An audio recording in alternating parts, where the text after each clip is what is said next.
جگہ جگہ میں دورہ تفسیر القرآن شروع ہے.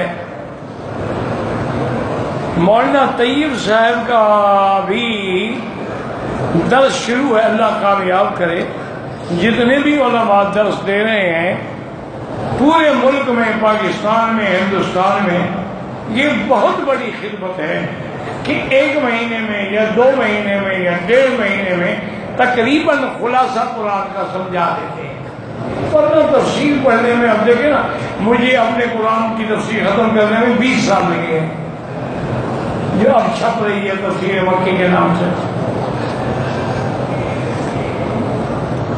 لیکن وہ یہ کرتے ہیں، پہلے عقیدہ سمجھا دیا، مسئلہ الہ سمجھا دیا، رسالت، قیامت، بعد سمجھا دیا، اس کے بعد ربط بین السور و سور سمجھا دیا، ربط بین الآیات والآیات سمجھا دیا، اور مضامین صورت سمجھا دیے کہ بھی اس صورت کے عمود کیا ہے، کون کون سا مضمون ہے.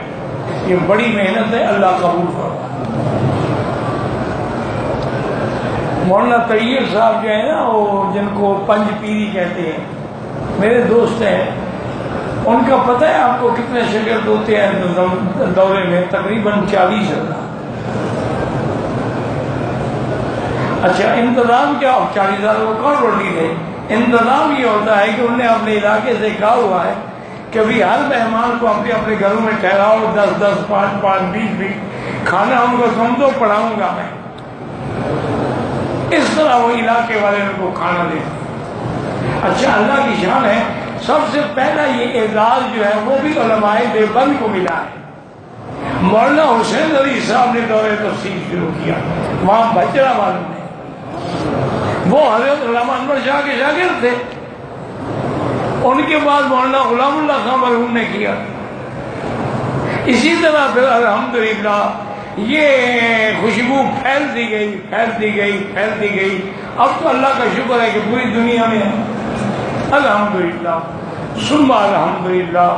مجھے تو حقیقت میں بڑی خوشی ہوتی ہے، کوئی بھی دین کا کام کرے، چھوٹی موٹی کوئی غلطی ہو اس کو نظر انداز کیا کرو. اب مسئلہ حیات ہے، ممات ہے، یہ کوئی کفر اسلام کا مسئلہ ہے؟ یا قیامت میں ہم سے پوچھیں گے کہ تم مماتی ہو کہ حیاتی ہو؟ چھوڑو، مسائل میں اختلاف صحابہ میں بھی تھا.